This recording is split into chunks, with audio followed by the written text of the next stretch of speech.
43 ticket buyers. That's the number reportedly logged at a wheelchair basketball fixture during the 2025 Invictus Games in Vancouver, Harry's showpiece charity operation. The one venture that was meant to demonstrate he could actually construct something meaningful beyond the palace walls. 43 human beings who genuinely paid to walk through the door. And according to investigative biographer Tom Bauer, roughly 100 additional bodies were quietly ushered in by the organizers and arranged around Harry and Meghan Markle for the cameras. Choreographed, manufactured, an audience assembled for the lens, not for the mission. Let that picture sink in. An arena engineered to seat thousands. A sport rooted in bravery and sacrifice, played by veterans who surrendered pieces of themselves in uniform for their nations. 43 actual ticket holders. Around 100 more shuffled into position like background extras on a soundstage. The wheelchair basketball itself was real. The athletes were real. The suffering that carried those athletes onto that court was real. Everything staged around them was theater. Now hold that image steady, because before we're finished here, you're going to see precisely how the most photographed couple on Earth traveled from a reported $100 million Netflix agreement, a $20 million Spotify contract, representation by the single most influential talent agency in Hollywood, and friendships with the Beckhams, with Oprah Winfrey, with Elton John, all the way down to a wheelchair basketball game where warm bodies had to be shipped in just to plug gaps in the frame. And you're going to see it not as tabloid froth, not as rumor, but as a documented sequence. A chain of events with hard dates, named individuals, internal complaints on record, and one very particular Zoom call that a Spotify executive has publicly said is among the best stories he owns, and one he still refuses to tell. But before we reach that point, you need to understand the shield. Because there was one figure in Hollywood whose entire assignment was to guarantee that unflattering coverage of Meghan Markle never made it into print. One man whose calls editors actually returned. And the second he stepped aside, every single story you've read since about Meghan's professional stumbles poured through the opening he left behind.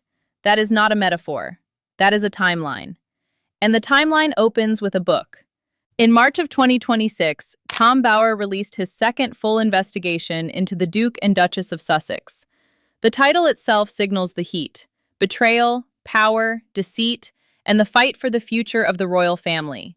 And yes, I know the reflex. Another royal book, another burst of headlines, another 10 days of noise before the news cycle rolls on.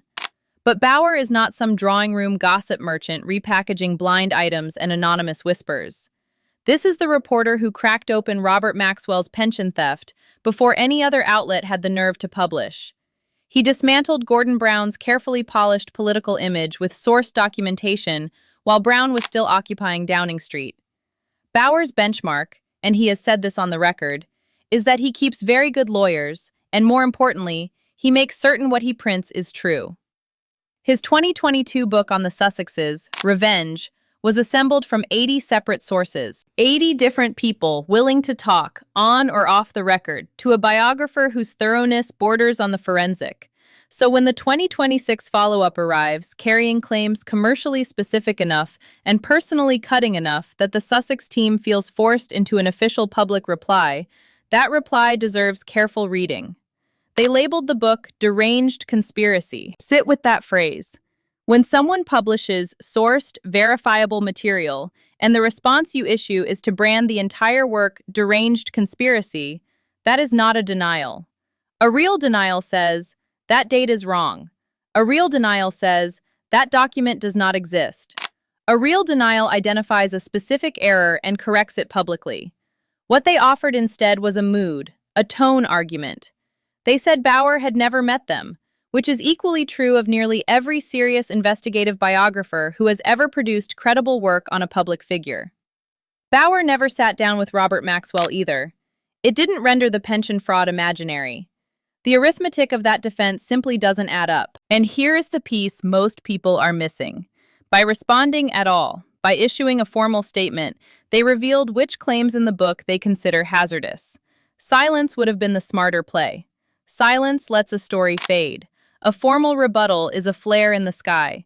It says, this one connected, and it connected hard enough that Bauer himself noted the irony. Their public reaction shoved the book to #1 on Amazon. They became the marketing wing of the very investigation they wanted buried. So what's actually written inside those pages that triggered that kind of reaction?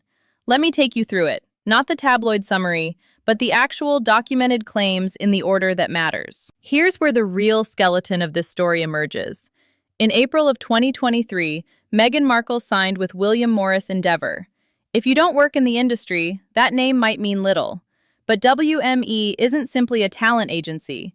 It is the single most powerful representation firm in Hollywood. The agency is led by Ari Emanuel, the man who personally represents Dwayne Johnson, Mark Wahlberg, and Room. This connection carries enormous weight. Oprah Winfrey. Signing with WME isn't hiring a publicist, it's acquiring a private army. And multiple industry insiders have been blunt about what WME's core function actually was for Meghan. It wasn't about landing film roles or negotiating brand endorsements. Its primary purpose was press suppression, acting as a shield. When Ari Emanuel is in your corner, negative stories about you meet a wall they wouldn't otherwise meet. Editors reconsider. Publications make calls they wouldn't ordinarily make. The price of running a critical piece climbs because the subject of that piece is represented by someone who controls access to half the A-list talent in the business. The shield was the whole point. Now watch what happened next, and pay very close attention to the dates, because the dates are the whole story. Around Thanksgiving of 2023, Meghan reportedly threw what internal sources described as a tantrum over what she perceived as a lack of attention from the agency during the holiday stretch. She then demanded a meeting in January of 2024. Sources say she walked into that meeting expecting what was described as decks and plans, formal strategic presentations, the sort of deliverables you'd expect from a consulting firm rather than a talent agency. What followed, according to multiple independent insiders, was that Ari Emanuel was done. A second source, someone with direct visibility into how the agency operates, stated flatly that WME was categorically not working on Meghan's personal business moving forward. Here's the contradiction that should make your ears ring. William Morris Endeavor publicly denied any change in the relationship. The Sussex camp publicly denied any change. Both sides preserved the fiction that representation was intact all the way through early 2026. She was listed as a client. No exit announcement was ever released. But behind that public facade, no active deals were being pursued for her. No meetings had happened since January of 2023. She was represented in name only, a client on paper with no agency actually working on her behalf. And one Hollywood insider offered the observation that stitches every following story together. On background, this person said there was no way the Variety piece about her Netflix fallout gets published if WME were still actively watching over Meghan. Read that again. The shield came down in January of 2024, and every negative story that has surfaced since, the Netflix friction, the collapse of her lifestyle brand, the wave of staff exits, every single one ran during the unguarded window that opened the instant that shield dropped. That is not coincidence. That is cause and effect with a timestamp on it. And think about what that means for every public statement the Sussex camp released during that window. Every denial, every reassurance that projects were on track, every carefully phrased spokesperson quote about exciting developments in the pipeline. All of it issued during a stretch when the person being described had no active representation, no deals in motion, and no agency working the phones. The public story and the private reality had completely decoupled, and neither side was willing to be the first to admit it. That gap between what was said and what was actually happening is, in my read, the single most revealing dynamic in this entire saga. Because it tells you the brand had eclipsed the business. The appearance of momentum had replaced actual momentum, and once that substitution begins, it only accelerates in one direction. But the pattern of managing relationships until they turn inconvenient, that didn't begin in Hollywood. It began much earlier, and it began with people Meghan called her closest friends. David Beckham and Prince Harry first crossed paths in 2012. By 2018, the friendship had grown close enough that the Beckhams were invited to the royal wedding at Windsor Castle. Victoria Beckham had personally contributed to the interior design of Frogmore Cottage. This wasn't a celebrity acquaintance list. It was a genuine, multi-year friendship between two of the most recognizable families on the planet, and the Beckhams stood firmly in Meghan's corner. Here's what Tom Bauer documented in his separate investigation titled House of Beckham. At the 2018 Invictus Games, the same year as the wedding, the same period Victoria was helping decorate their home, Meghan issued a directive. No photographs of Harry standing next to David Beckham. No images of the two men together were to be taken or circulated. David Beckham, by multiple accounts, was genuinely bewildered. He didn't learn until much later that the exclusion had come directly from Meghan. And Bauer's reporting includes the reasoning.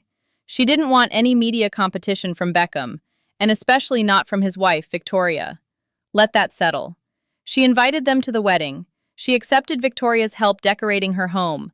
But the moment David Beckham's face beside Harry's threatened to pull even a single camera angle away from her at a public event, that was intolerable. That was the red line. Then came the accusation that detonated the friendship entirely. Meghan reportedly phoned David Beckham in what sources described as a tense call and accused Victoria of leaking stories about her to the British press. David Beckham, according to multiple reports, was absolutely livid. And royal correspondent Kinsey Schofield later confirmed what had actually happened. It was a salon receptionist, as she put it, someone with loose lips. Not Victoria, never Victoria. The accusation was wrong, demonstrably, provably wrong. But by the time the truth surfaced, the friendship was already dead. And where does David Beckham stand today? He has said on the record that whenever the Prince of Wales sends him a message asking him to do something, the answer is always yes. That isn't neutrality. That's a man who lived through something, ran the calculation, and picked a side. And I think you and I both know which side is the one where the accusations turned out to be false. The Beckham story isn't a footnote. It's the template.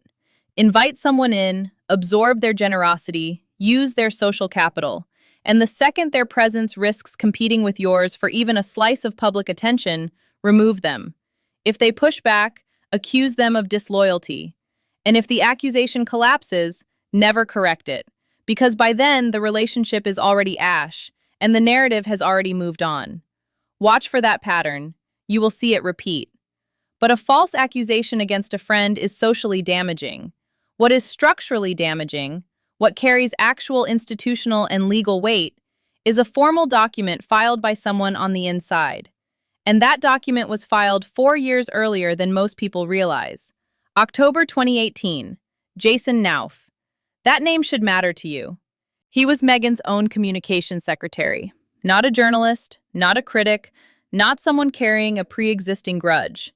This was the man Prince Harry personally asked to help Meghan draft the now famous private letter to her estranged father, Thomas Markle. A trusted insider by every available measure. The person closest to the machinery that built and maintained Meghan's public image. 2 months after helping draft that letter, Knauf sent a formal email to Simon Case, who at the time served as private secretary to Prince William. He copied Buckingham Palace's Human Resources Department. And here's what that email actually said. On the record, in Knauf's own words, he wrote that he was very concerned the Duchess had managed to bully 2 personal assistants out of the household in the past year. He wrote that the Duchess seemed intent on always having someone in her sights. He described her as bullying a specific staff member and actively seeking to erode that person's confidence. He referenced multiple reports from witnesses who had observed unacceptable behavior. Then Knauf wrote the sentence that should stop you cold. He questioned whether the household's bullying and harassment policy applied to principals. Read that one more time. He wasn't merely logging specific incidents. He was asking, in writing, addressed to Human Resources, whether the rules governing workplace conduct in the royal household even applied to the person he worked for. That is not a complaint from someone nursing a personal grievance. That is not a bitter employee venting after a rough week. That is a question from someone who already knows the answer and is documenting it anyway because the situation has become impossible. Now here comes the institutional response. And this is where I need you to watch the framing very carefully. Meghan's official reaction, delivered through a spokesperson in March of 2021, 3 full years after the complaint was filed, was this. The Duchess is saddened by this latest attack on her character. particularly as someone who has been the target of bullying herself. See what just happened? A formal HR complaint filed by her own communications secretary, a man the royal family trusted enough to involve in the most sensitive personal correspondence, was rewritten in a single sentence into an attack on a bullying victim. The accuser became the accused. The documented complaint became the latest attack. And the person asking whether the rules applied never got a public answer. Because here's what we know happened next. Harry reportedly asked Knauf not to pursue the complaint. Knauf resigned roughly a month later, and he walked straight into a job working for Prince William. The most trusted insider became the most informed hostile witness. He carried his knowledge, his documentation, and his professional reputation to the other side of the palace wall. And the conclusions of Buckingham Palace's internal investigation into those allegations? Still sealed, never made public. In all likelihood, the public will never learn what that inquiry actually found. But the trajectory of the man who filed it tells you everything about how seriously the institution took what he reported. Now comes the part where the contracts start speaking, because corporate money doesn't run on emotion. Corporate money runs on performance metrics, deliverables, and return on investment. And when several corporations independently arrive at the same conclusion about the same client inside the same window of time, that isn't misfortune, that's data. 2020. Harry and Meghan sign a deal with Spotify. Reported value, $20 million, 3-year contract. The stated mission? A podcast series telling stories through diverse voices and perspectives. What actually got delivered over the life of that contract? 13 episodes of a single series called Archetypes, one standalone holiday special. Then silence. June 16th, 2023. The deal officially ends. And on that same day, a man named Bill Simmons goes on his own podcast and says something that would become the single most quoted verdict on the Sussex brand in the entertainment industry. Simmons was the head of podcast innovation and monetization at Spotify. This is a man who built The Ringer and sold it to Spotify for $196 million.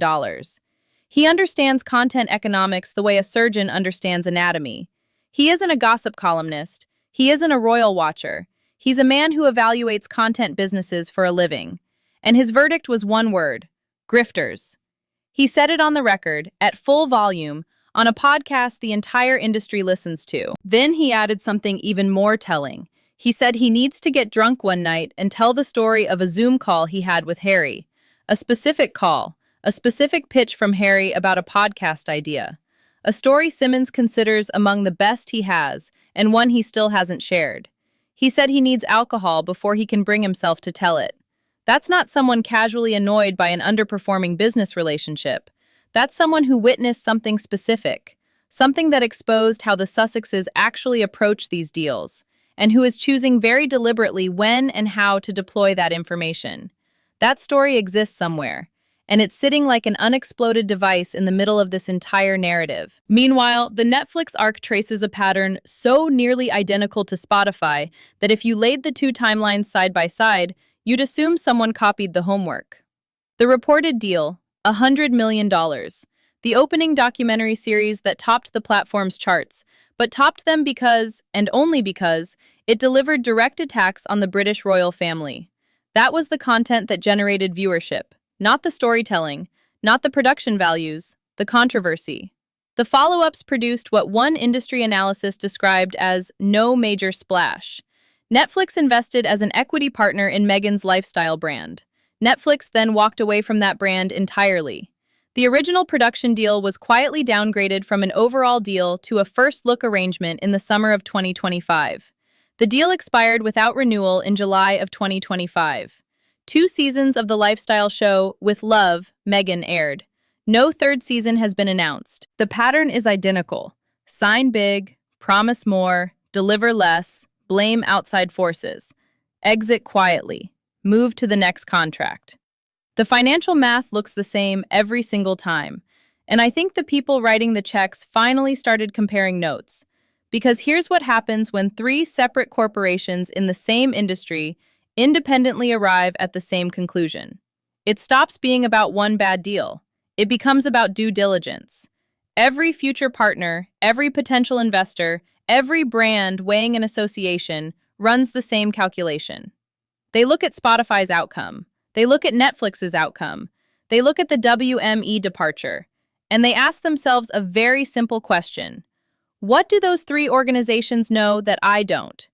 And the answer, increasingly, is available in the public record for anyone willing to read it. The track record is the warning label, and the warning label keeps getting longer. Now I need you to step back from the contracts and the corporate collapses for a moment, because underneath every executive who quietly walked away from this story, underneath every deal that expired without renewal, there is a human story.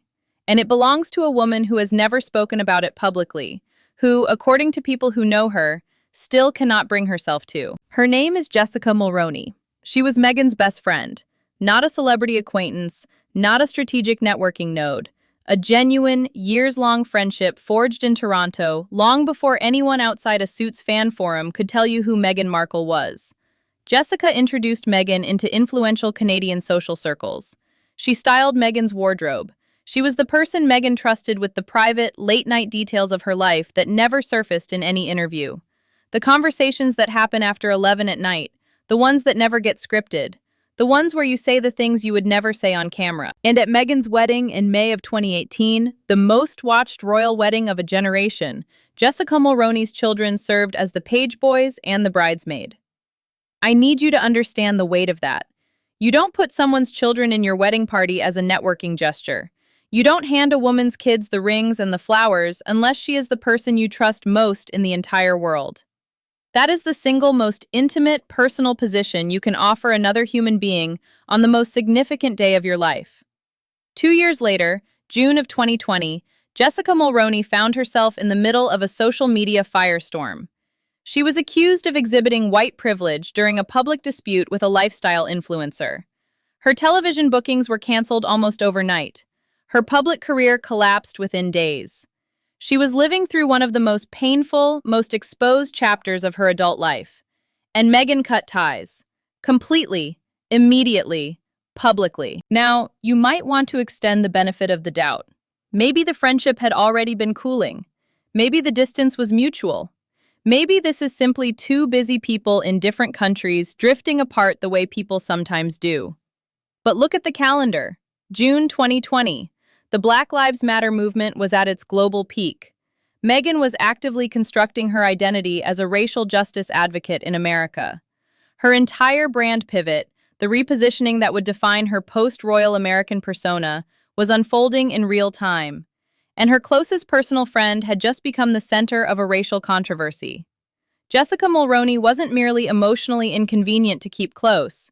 She was strategically necessary to sever. And what happened to Jessica afterward is, in my view, the most quietly devastating detail in the entire story. A confidant described her experience. She was put through extraordinary pain in 2020 and has endured an emotional stretch ever since, watching everything unfold in the media with inaccurate reports about her, entirely unable to respond. Unable to respond because Jessica Mulroney, the woman who holds years of private conversations, personal confidences shared behind closed doors, knowledge that was never intended to become public, has remained completely silent. And sources close to the situation say Meghan is fully aware of that silence and fully aware of what could happen if it breaks. One insider told media outlets that publishers have been dangling seven-figure sums for Jessica's memoir. The woman who held the flowers, who handed over her children to stand beside Meghan at the altar, discarded the instant her existence became a brand liability. That's not a friendship that ended. That's a relationship that was liquidated. Now let me walk you through what all of this actually costs in commercial terms, because we are well past the territory of embarrassment or unfavorable press cycles. We are inside structural, measurable, documented collapse. Start with the trademark. In September of 2024, the United States Patent and Trademark Office rejected Meghan's application to register American Riviera Orchard as a protected trademark. The reason cited was that the name refers to a geographic location, specifically the region surrounding her hometown of Montecito, California, and United States trademark law does not allow geographic descriptors to be registered as brand names. Read that again. She was constructing an entire lifestyle empire, Jams, teas, honey, wine, crate mix, flour sprinkles, all of it, anchored to a brand name that was legally unprotectable from day one. Either someone failed to run a basic trademark search before locking in the name, or someone did run the search, received the answer, and pressed ahead anyway. Either explanation is disqualifying for a business operation at this scale. The February 2025 rebrand to As Ever wasn't a creative evolution. It was a legal emergency dressed up as a brand refresh. The foundation had been invalid from the start.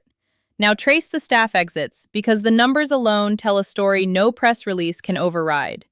18 senior departures since 2018. That is not a human resources hiccup. That is not the normal churn of a startup finding its rhythm. That is a pattern that professionals in adjacent industries recognize instantly and discuss behind closed doors. Chief of Staff Josh Kettler resigned after 3 months in 2024. 3 months. His stated reason was that there were aspects of the role he was not comfortable with. The industry standard tenure for a chief of staff position is 3 to 5 years. 3 months is not a career move. 3 months is an escape. Chief Communications Officer Meredith Maines resigned on December 26, 2025. Executive Director of the Archwell Foundation, James Holt, resigned on December 29, 2025. 3 days apart. End of year. The two most senior figures in the Sussex communications and organizational apparatus walking out within 72 hours of each other. Royal commentator Helena Chard put it plainly. She described Maines as a highly respected communications professional who would, without question, be protecting her own reputation from what Chard characterized as the Sussexes' potentially damaging and erratic behavior. And then Chard offered the observation that, for me, cuts to the core of every professional exit in this file. She said a communication strategy only works if all parties adhere to the plan. She wasn't saying the strategy was bad. She was saying the principal was not following it. That the people hired to steward the brand were being overridden by the person whose brand they were hired to steward. That the communications team was losing internal arguments they should have been winning, because someone above them was making unilateral calls that contradicted the agreed approach. And here's the cultural artifact that emerged from inside the institution years before the commercial world caught up. Former Palace staff coined the term Sussex Survivors Club. Half-jokingly, they said. Half. That phrase wasn't invented by tabloid headline writers. It was coined by the people who worked closest to them, and it keeps adding new members. So where does that leave us? Let me pay off every thread I've opened. The Shield. Ari Emanuel and William Morris Endeavor gave Meghan Markle a press suppression apparatus that operated as effectively as any corporate communications machine in Hollywood. When that relationship reportedly collapsed in January of 2024, the protective barrier vanished, and every negative story that had been bottled up ran simultaneously. The Variety report on Netflix tensions, the staff departures, the brand failures, all of it published in the unshielded window. The shield wasn't supplementary, it was structural, and when it fell, the flood was instant. The document. Jason Knauf's formal complaint in October of 2018 remains the single most institutionally significant piece of evidence in this story. A trusted insider, handpicked by Harry himself, formally asked whether workplace bullying and harassment policies even applied to Meghan. The investigation's findings were never released. Knauf left and went directly to work for William. The complaint was reframed by Meghan's team as an attack on a bullying victim. The institutional record was sealed, and the question Knauf actually raised, whether the rules apply to principals, has still never been publicly answered. The Friends. David and Victoria Beckham, banned from photographs, accused of press leaks that were later traced to a salon receptionist and ultimately lost as allies. Jessica Mulroney, handed the most intimate role at the wedding, discarded the moment her existence became a brand liability, and held in silence by the implicit understanding that she carries private knowledge the Sussexes cannot afford to see published. The Clooneys, Oprah Winfrey, Elton John, Gina Torres, Meghan's former co-star on Suits, said it publicly and without malice. We don't have her number. We just don't. Not as a complaint, just as a fact. Elton John, one of the most loyal figures in British celebrity, a man who stayed close to Harry out of genuine love for Princess Diana, reportedly now tries to keep contact with Meghan to a minimum. One anonymous source, someone with a front row seat to the entire 8-year arc, summarized the whole thing in a single sentence. The people who have stayed most loyal to them are beneath them and get something out of it. Everyone else, they fall out with. The contracts. Spotify signed a $20 million deal and got 13 episodes and a holiday special before the head of podcast monetization called them grifters on the record. Netflix signed a reported $100 million deal, watched its equity investment in the lifestyle brand crumble, downgraded the production arrangement, and let the deal expire without renewal. The United States Patent and Trademark Office rejected the brand name that the entire lifestyle empire had been built on. 18 senior staff members have departed since 2018, including a chief of staff who lasted 3 months, and 2 executives who resigned 3 days apart at the close of 2025. The spectators. At the 2025 Invictus Games, a wheelchair basketball match drew 43 paying attendees. Around 100 more people were reportedly ferried in and positioned around Harry and Meghan for photographs. The man who walked away from a centuries-old institution with real infrastructure, staffed embassies, genuine global diplomatic reach, a billion-dollar brand refined over generations, that man's flagship independent event now requires stage management to manufacture the appearance of public interest. The brand isn't just failing. The brand is being kept on life support and photographed to look healthy. And then there's Harry, the man who wrote a memoir attacking his own brother's appearance and his family's private grief. The man who now shows up to polo matches alone, book launches alone, charity events where 43 people paid to be in the room and 100 more were bussed in to fill the photograph. In March of 2025, Harry resigned from Sintabale, his African charity supporting children affected by HIV, a charity he co-founded. Alongside him, the co-founder, the chief executive, and the entire board of trustees also departed. Harry hadn't visited the charity for 4 years. He returned in October of 2024, reportedly attempted to remove the chair, failed, and then resigned. 4 years of absence, 1 visit, an immediate attempt at control, immediate failure, exit. That sequence tells you everything about the operating model. And Frogmore Cottage, that wasn't just a house. It was the last physical tether to the institution that gave them their entire commercial value. Every Netflix deal, every Spotify contract, every brand partnership was priced against the value of their royal association. The titles, the access, the reflected authority of the British Crown. King Charles removed that property, and with it went the last tangible justification for the entire post-royal project. They left the monarchy to become something independent. They spent 6 years trying, and the most honest public assessment of what they actually became was delivered by a man on a podcast on a Friday afternoon in June of 2023. Bill Simmons, a man who had signed a $20 million deal with them, a man who had sat across from them on Zoom calls, a man who had watched the operation from the inside. He said, "Grifters," on the record, at full volume.